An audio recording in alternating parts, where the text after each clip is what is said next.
ఏంటి పూజారి గారు ఇది? రోజు దేవుడికి సేవ చేస్తూ ఆ దేవుడి సంపదే కొల్లగొట్టాలని చూస్తారా? మిమ్మల్ని చూస్తేనే అసహ్యంగా ఉంది. అది కాదండి. ఇంకేం మాట్లాడకండి. ఇన్ని రోజులు దేవుడికి సేవ చేశారు కాబట్టి అరెస్ట్ చేయించకుండా వదిలేస్తున్నాను. ఇంకెప్పుడు ఈ గుడి చుట్టుపక్కల కూడా రావద్దు. వెళ్ళండి. రేయ్, నువ్వు కూడా వెళ్ళు.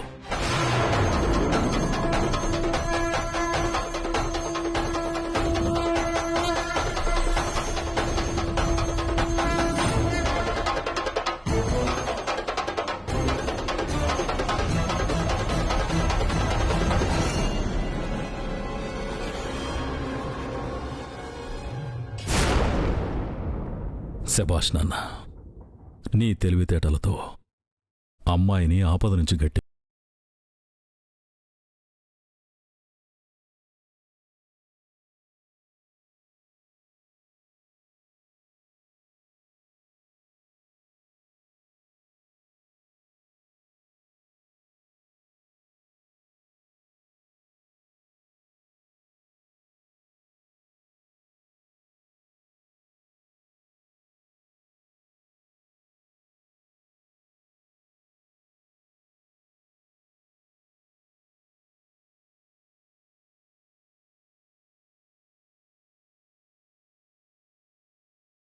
వెళ్ళిపోతాం.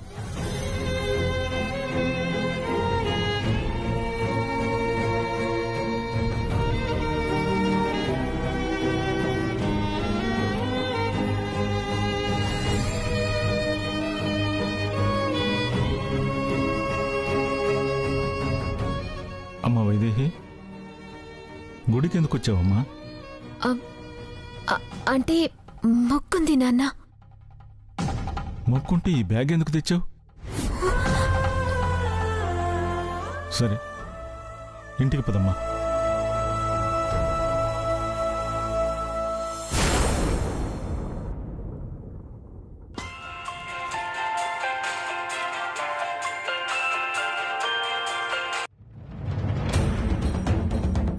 పొద్దున్నుంచి కనపడటం లేదమ్మా. బట్టలు కూడా లేవు. నీ దగ్గరికి కూడా రాకపోతే ఇంకెక్కడికి వెళ్ళినట్టు? ఏమో అమ్మా, నా దగ్గరికి రాలేదు. అయినా ఇక్కడికి వస్తే నీకు చెప్పకుండా ఉంటుందా? ఎక్కడికి వెళ్ళినా కూడా మాకు చెప్పకుండా ఉండదు కదా. ఏమైందో, ఎందుకు వెళ్ళిపోయిందో. నీతో సన్నిహితంగా ఉంటుంది కదమ్మా. నీకు కూడా ఏమీ చెప్పలేదా? లేదమ్మా, చెప్తే చెప్పనా? పోనీ తన స్నేహితులు ఎవరైనా నీకు తెలుసా? అక్కడికి ఏమైనా వెళ్ళిందేమో కనుక్కోమ్మా. ఎందుకే అంత విసిగిస్తావు? ఇక్కడున్న నీకు నాకే అదెక్కడికి పోయిందో తెలీదు. అక్కడున్న నా మనవరాలకి ఏం తెలుస్తుంది? నేను మాట్లాడతానులే, నువ్వు లోపలికెళ్ళు. వెళ్ళవే.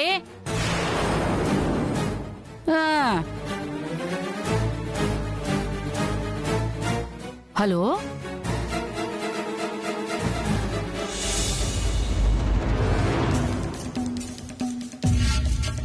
హలో, ఏమైంది నానమ్మా? అక్క ఇంట్లోంచి వెళ్ళిపోవడం ఏంటి? అది వెళ్ళిపోలేదే, నేనే మెడ పట్టుకుని బయటికెంటేశాను. ఇక నీకేం భయం లేదు, సంతోషంగా కాపురం చేసుకో. అక్క వెళ్ళిపోవడానికి నా కాపురానికి సంబంధం ఏంటి నానమ్మా? సంబంధం అంటే ఎందుకు లేదు? ఎంతైనా తాళిబొట్టు దాని మెళ్ళో కట్టాడు కదా, అదిక్కడే ఉంటే ఏ క్షణమైనా తెలిసిపోవచ్చు. పైగా అదేమో తాళి తీయనని కూర్చుంది. ఎప్పటికైనా అది నీ కాపురానికి పక్కలో బల్లిమేనే. అందుకే నేనే పంపించేశాను. నాన్నకి తెలిస్తే గొడవైపోతుంది నానమ్మా. తెలిస్తేనే కదే, చెప్పడానికి అదెలాగూ లేదు. పంపించిన నేను చెప్పను, నువ్వు చెప్పకుండా ఉంటే నిజం సమాధైపోతుంది. ఎప్పటినుంచో వదిలించుకుందామనుకున్న దరిద్రం ఇప్పటికిలా వదిలింది. ఇక నీకు ఏ బెడద లేదే.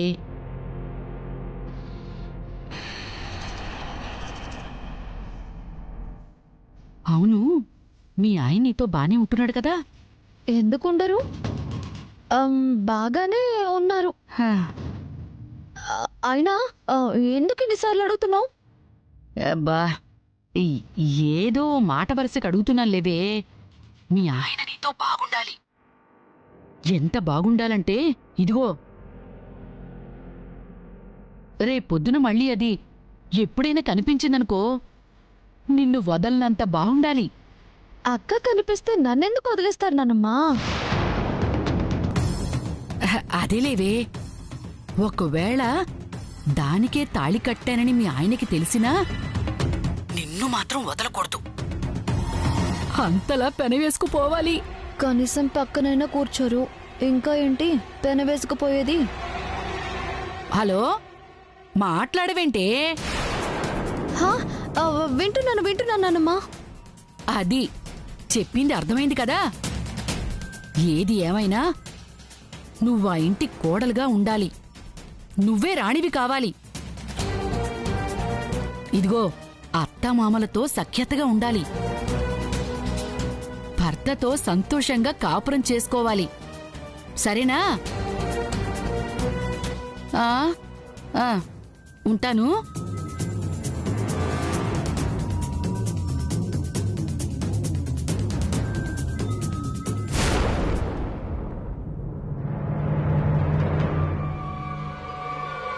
ఇంకా ఇక్కడేం చేస్తున్నావురా? అన్నయ్య ఏదో మాట్లాడాలి, అందరిని రమ్మన్నాడు కదా, వెళ్దాంరా. వెళ్ళేం చేస్తావు?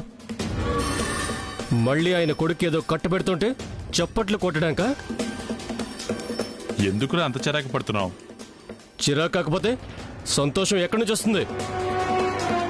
పెద్దోడు చక్రాల కుర్చీకి పరిమితమైపోయాడు, చిన్నోడు అమెరికా నుంచి రాడు.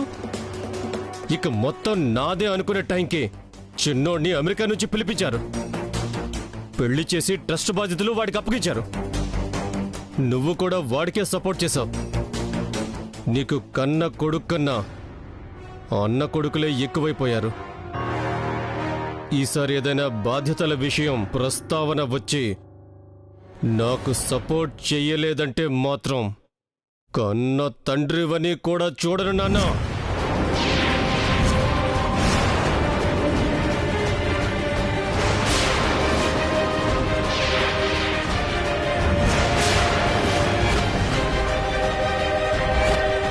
చంపేస్తావా? చంపేరా. నువ్వనుకున్నది ఏది సాధించాలన్నా నేనుండాల్సిందేరా. లేకపోతే ఉండడానికి ఈ చోటు కూడా ఉండదు. నువ్వు నా కన్న కొడుకువురా. అన్నైనా అన్న కొడుకైనా కన్న కొడుకు తర్వాతే. ఈ సంస్థానం మీద హక్కు అధికారం నీకు దక్కాలని కోరుకుంటానే గాని వాడికి దక్కాలని ఎందుకు అనుకుంటాన్రా? మరైతే అన్ని వాడికి కట్టబెడుతుంటే ఎందుకు సపోర్ట్ చేస్తున్నావు? సపోర్ట్ చేయడం కాదు నాన్న, టైం కోసం ఎదురు చూస్తున్నాను. అదొచ్చినప్పుడు చూస్తావు మీ నాన్న అసలు రంగేంటో. అందరూ వెయిట్ చేస్తుంటారు, పద.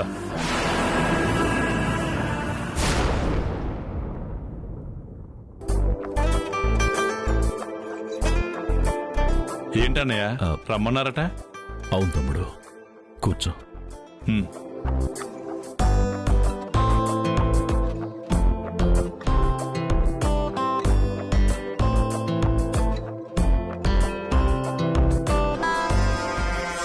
ఏం లేదు తమ్ముడు, మనం దేవాంష్కి ట్రస్ట్ బాధ్యతలు అప్పగిస్తున్నాం కదా. అంతకన్నా ముందు అనుభవంలా ఉంటుందని చెప్పి మన రాజగురువు ప్రతిపాదించిన 1000 కాళ్ల మండపం నిర్మాణ బాధ్యతల్ని కూడా దేవాంష్కే అప్పగిద్దాం అనుకుంటున్నాను.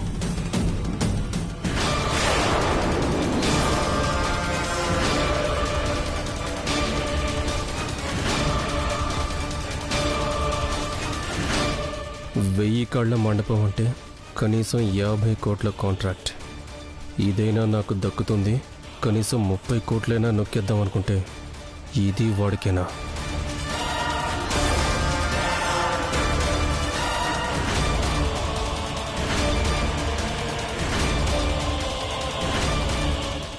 ఏమంటావు నాన్న?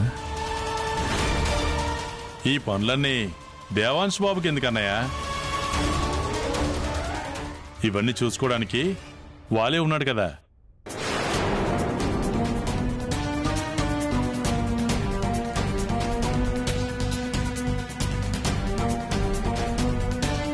అన్నయ్య, ట్రస్ట్ వ్యవహారం అంటే అంతా పైపైన చూసుకోవడమే కాబట్టి పర్వాలేదు. కానీ 1000 కాళ్ల మండపం నిర్మాణం అంటే అంత సులువు కాదు కదా. సైట్లోకి వెళ్ళాలి, లేబర్తో డీల్ చేయాలి. అమెరికాలో పెరిగిన దేవాంశ్ బాబుకి ఇవన్నీ ఏం చేతనవుతాయి?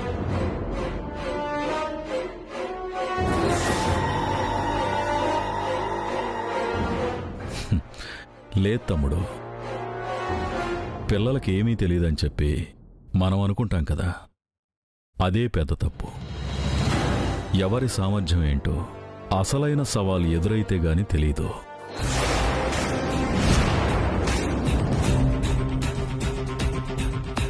ఈరోజు ఏమైందో తెలుసా?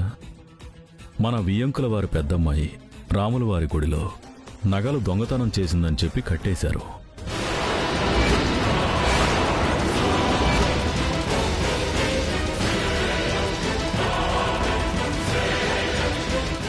ఆ అమ్మాయి చాలా మంచిది కదండి, తను దొంగతనం చేయడం ఏంటి? నా మనసు అదే చెప్పింది కౌసల్య. కానీ అక్కడి సాక్ష్యాలన్నీ ఆ అమ్మాయికి వ్యతిరేకంగా ఉన్నాయి. ఏం చేయాలో అర్థం కాలేదు. ఒకానొక టైంలో నాకు కూడా పూజారి చెప్పిందే నిజమేమో అనిపించింది. అప్పుడు మనం దేవాంశ్ ఏం చేశాడో తెలుసా? ఈ 2 కుండల్లో దీపాలు వెలిగించాను. ఇద్దరూ వీటిని తీసుకొని గుడి చుట్టూ 3 ప్రదక్షిణాలు చేయండి.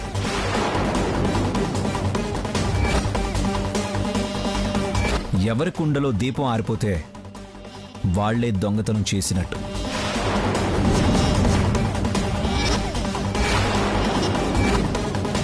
చూడండి చూడండి చూడండి, నా దీపం అఖండ జ్యోతిలా వెలుగుతుంది.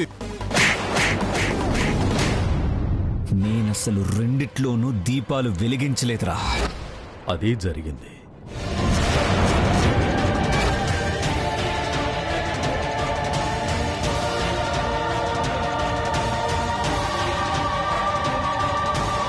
దేవాంశ్ కనుక లేకపోయుంటే ఆ అమ్మాయి దొంగని నింద మొయ్యాల్సి వచ్చేది. మన వియ్యంకుల వారి పరువు పోయుండేది. మరి నా మనవడంటే ఏమనుకున్నావు?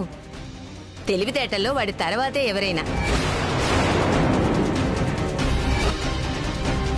1000 కాళ్ల మండపమే కాదు, ఏ బాధ్యతైనా సమర్థవంతంగా నిర్వహిస్తాడు.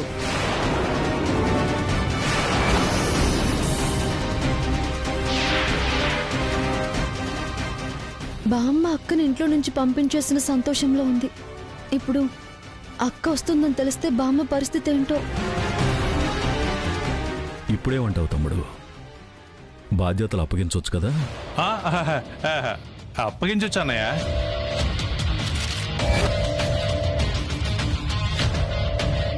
దేవాంశ్ బాబు చాలా గ్రేట్.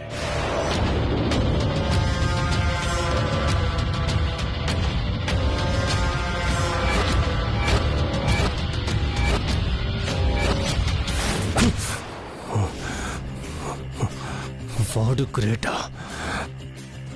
వాడు గ్రేటా?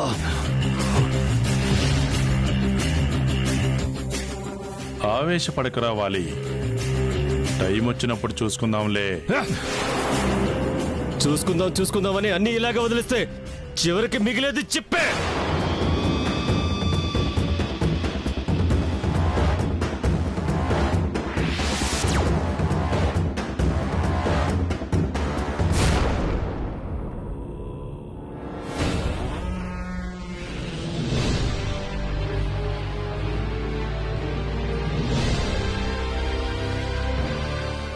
పాపమో పుణ్యమో దాన్ని బయటికి పంపించి ఇంటికి పట్టిన దరిద్రాన్ని వదిలించాను.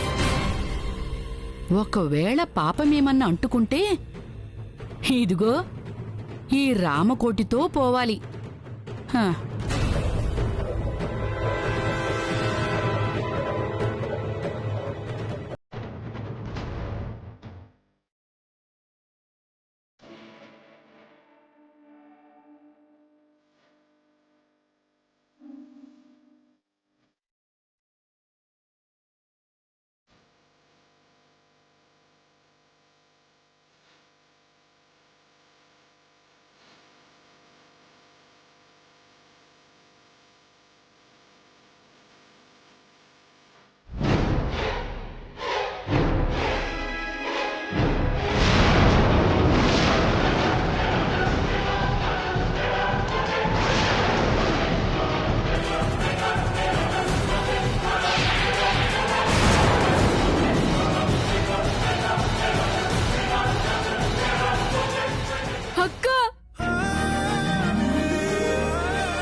ఇప్పుడే దరిద్రం వదిలిపోయిందనుకుంటే మళ్ళీ అడుగు పెడుతోందేమిటి?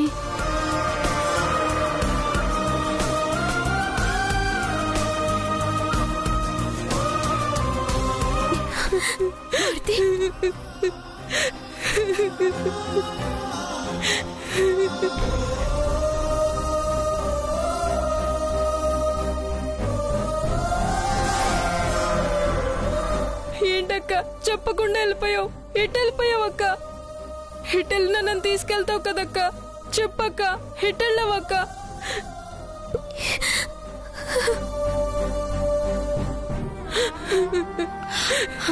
అక్క వైదేహి, ఏంటమ్మా, ఎక్కడికెళ్ళావు?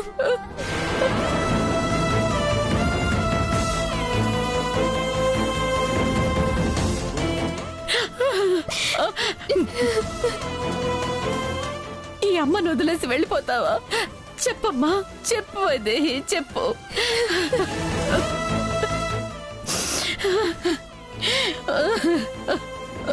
వైదేహి, ఎక్కడికి వెళ్ళిపోయావు? అసలు ఎందుకు వెళ్ళిపోయావే? ఎవరన్నా ఏమన్నా అన్నారా?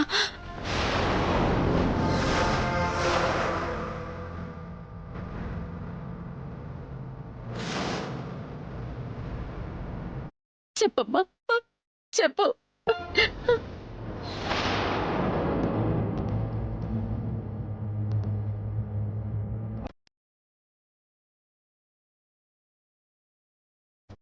అక్క, నువ్వు ఎవ్వరికి భయపడాల్సిన అవసరం లేదు. నాన్న ఇక్కడే ఉన్నారు కదా, ఏం జరిగిందో చెప్పు.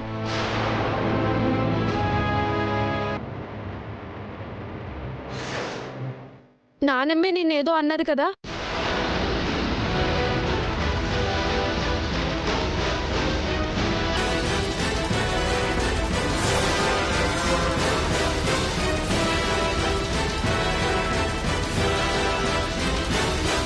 చెప్పవే, చెప్పు. నేనే నిన్ను నానా మాటలు అన్నానని, మెడ పట్టుకుని బయటికి గెంటేశానని చెప్పు. చెప్పవే. అది అలాగే చెప్పినా చెప్తుందిరా. ఎందుకంటే ఇన్నాళ్ళు ఏదో ఒక మాట అనేదాని కదా. దాన్ని కడుపులో పెట్టుకుని సాధించినా సాధిస్తుంది. అమ్మా, ఎందుకులా అంటున్నావు? ఇప్పుడు నిన్నేం అనలేదు కదా, ప్రతిదానికి ఆవేశపడతావు.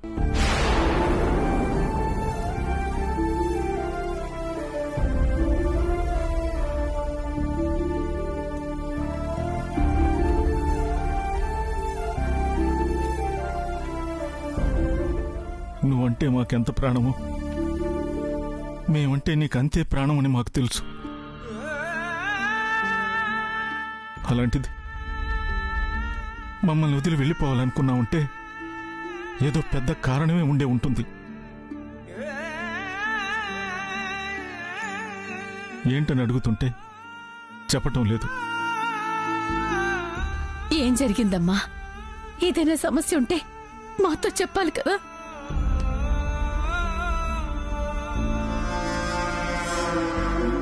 సునైనా, ఎందుకు చెప్పట్లేదో ఏమో. ఇబ్బంది పెట్టొద్దు, వదిలే.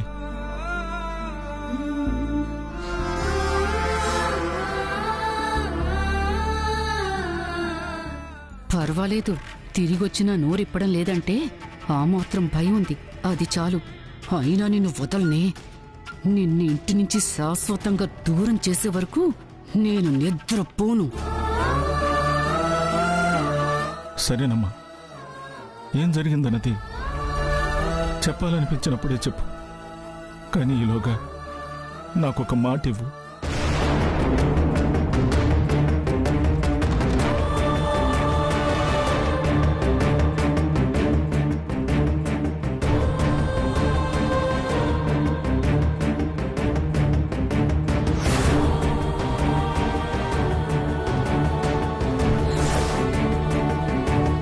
ఏం జరిగినా, నిన్నెవరేమన్నా మమ్మల్ని వదిలి వెళ్ళనని మాటివ్వు.